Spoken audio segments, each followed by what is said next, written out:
அனைவருக்கும் வணக்கம். இன்று ஒரு தகவல் மூலம் மீண்டும் உங்களை சந்திப்பது உங்கள் அபி. வாழ வேண்டும் என்கின்ற ஆசை எல்லோருக்கும் தான் உண்டு. எழுந்து நடமாட முடியாத முதியவர்கள் கூட இன்னும் கொஞ்ச நாள் வாழ வேண்டும் என்றுதான் விரும்புவார்கள். கடும் நோயால் பாதிக்கப்பட்டவர்களும் நோய் தீர வேண்டும் என்றுதான் இறைவனை வேண்டுவார்கள். அதே சமயம் உயிருக்கு எந்தவித ஆபத்தும் நேர்ந்திடக்கூடாது என்பதிலும் கவலை கொள்வார்கள்.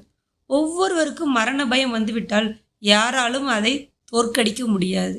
மரணத்தை விடவும் கொடியது அதன் மீதான பயம். அத்தகைய மரண பயத்தை, யம பயத்தை அடியோடு போக்கும் திருத்தலம்தான் நமது திருக்கடையூர் அமிர்த கடேஸ்வரர் ஆலயம். சிவபெருமானின் அட்ட வீரட்ட தலங்களில் இக்கோவிலும் ஒன்றாகும்.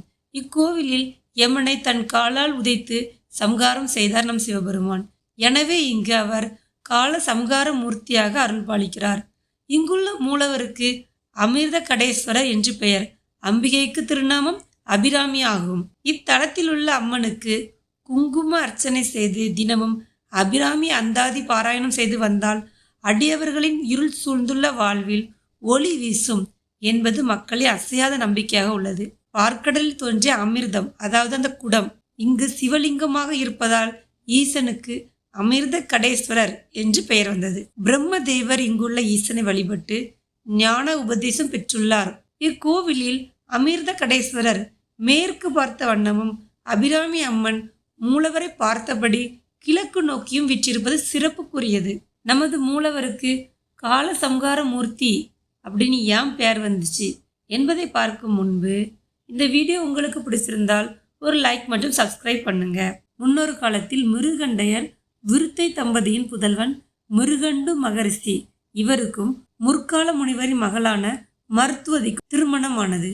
ஆனால் அவர்கள் இருவருக்குமே நெடுங்காலமாக குழந்தை பாக்கியம் இல்லை. திருக்கடையூர் அருகிலுள்ள மணல் மேடு என்னும் இடத்தில் தவசாலை அமைத்து அங்கு தங்கியிருந்து தினமும் திருக்கடையூர் ஈசனையும் அம்பாளையும் வழிபட்டு வந்தனர். ஒரு நாள் மிருகண்டு மகரிஷின் கனவில் தோன்றிய ஈசன், அன்பு மகனே, உனக்கு 16 வயது வரை மட்டுமே வாழ்ந்தாலும் நிறைந்த அறிவோடும் உயர்ந்த ஒழுக்கத்தோடும் வாழும் குழந்தை வேண்டுமா, அல்லது மந்த அறிவோடு தூய குணங்களோடுடைய 100 வயது வரை வாழும் பிள்ளை வேண்டுமா என்று கேட்டார். நம்மளாம் என்ன பதில் சொல்லியிருப்போம்? நல்ல அறிவுள்ள குழந்தை தான் வேணும். அதே போலவே மிருகண்டு முனிவரும் குறைவான காலம் வாழ்ந்தாலும் நல்ல அறிவோடு விளங்கும் மகனே வேண்டும் என வேண்டினார். ஈசனும் அப்படியே வரமளித்து மறைந்தார். சில காலத்திலேயே மிருகண்டு முனிவருக்கும் மருத்துவதிக்கும் ஒரு அழகான ஆண் குழந்தை பிறந்தது. அந்த குழந்தைக்கு மார்க்கண்டேயன் என பெயரிட்டனர்.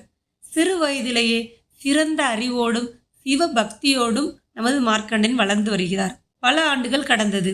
அப்பொழுது மார்க்கண்டேயனுக்கு 15 வயது நிறைவுற்று 16 பிறந்தது. தங்கள் மகனின் ஆயுட்காலம் முடிய போவதை உணர்ந்த மிருகண்டும் மருத்துவதியும் மிகவும் மனம் கலங்கினர். தன் பெற்றோரின் முகவாட்டத்தை பார்த்தே தனக்கான பிரச்சனை அறிந்து கொண்டார் அறிவில் சிறந்த மார்க்கண்டேயன். தனது இறுதி காலம் நெருங்குவதை உணர்ந்த மார்க்கண்டேயர் சிவ யாத்திரை செல்ல விரும்பினார். அதன்படி காசியிலிருந்து தனது யாத்திரையை தொடர்ந்தார். ஒவ்வொரு சிவாலயமாக சென்று இறைவனை தரிசித்துவிட்டு இறுதியாக திருக்கடையூர் வந்தார். அன்றோடு நமது மார்க்கண்டேயருக்கு 16 வயது நிறைவுற்றது. சிவனை நினைத்து ஆழ்ந்த தியானத்தில் இருந்தார் மார்க்கண்டேயன். அப்பொழுது அங்கு வந்தார் நமது யம தர்மர். அதை கண்டு பயந்து போன மார்க்கண்டேயன் மூலவரான அமிர்த கடேஸ்வரரை இறுக தழுவி கொண்டார். அப்பொழுது யமதர்மன் வீசிய பாச கயிறு மார்க்கண்டேயன் மீதும் அவன் இறுக தழும்பிய நமது சிவபெருமான் மீதும் விழுந்தது. இதனால் கோபம் கொண்ட சிவபெருமானோ சிவலிங்கத்தை பிளந்து கொண்டு வெளிப்பட்டு யமனை தன் காலால் உதைத்து சம்காரம் செய்தார். இத்தகைய அமிர்த கடேஸ்வரர் காலனை சம்காரம் செய்ததால் கால சம்கார மூர்த்தி என அவருக்கு பெயர் வந்தது. பின்பு அருகிலிருந்த மார்க்கண்டேயரை அழைத்து, ஈசன் குழந்தாய், நீ என்றும் 16 வயதுடன் சிரஞ்சீவியாய் இருப்பாய் என்று அருள் பாலித்தார். காலன் என்னும் யமதர்மன் சம்காரம் செய்யப்பட்டதால், அதாவது நமது யமதர்ம ராஜா இறந்ததால் பூமியில் இறப்பு என்பதே இல்லாமல் போனது. நம் பூமாதேவியால் பூமியின் பாரத்தை தாங்க முடியவில்லை. உடனே சிவபெருமானை நினைத்து பிரார்த்தித்தாள். பூமாதேவிக்கு இறங்கிய சிவபெருமான் யமதர்மனை உயிர்ப்பித்த தலமும் நமது திருக்கடையூர் ஆகும். காலனே இங்கு ஈசன் சம்காரம் செய்தால் தீராத நோய் உள்ளவர்களும் இங்கு வந்து வழிபட்டால் நோய் குணமாகி நீண்ட ஆயுள் பெறுவார்கள். குறைவான ஆயுள் கொண்டவர்களும் ஆயுள் காலம் கூடும் என்பது இங்குள்ளவர்களின் அசையாத நம்பிக்கையாக உள்ளது. மிருதஞ்சய ஹோமம், ஆயுஷ ஹோமம், சஷ்டியுத்த பூர்த்தி, பீமரத சாந்தி, உக்ராத சாந்தி, விஜயரத சாந்தி, சதாபிஷேகம், சகஸ்ர சந்திர தரிசனம், சாந்தி முதலியன இங்கு நாள்தோறும் நடைபெறுகின்றன.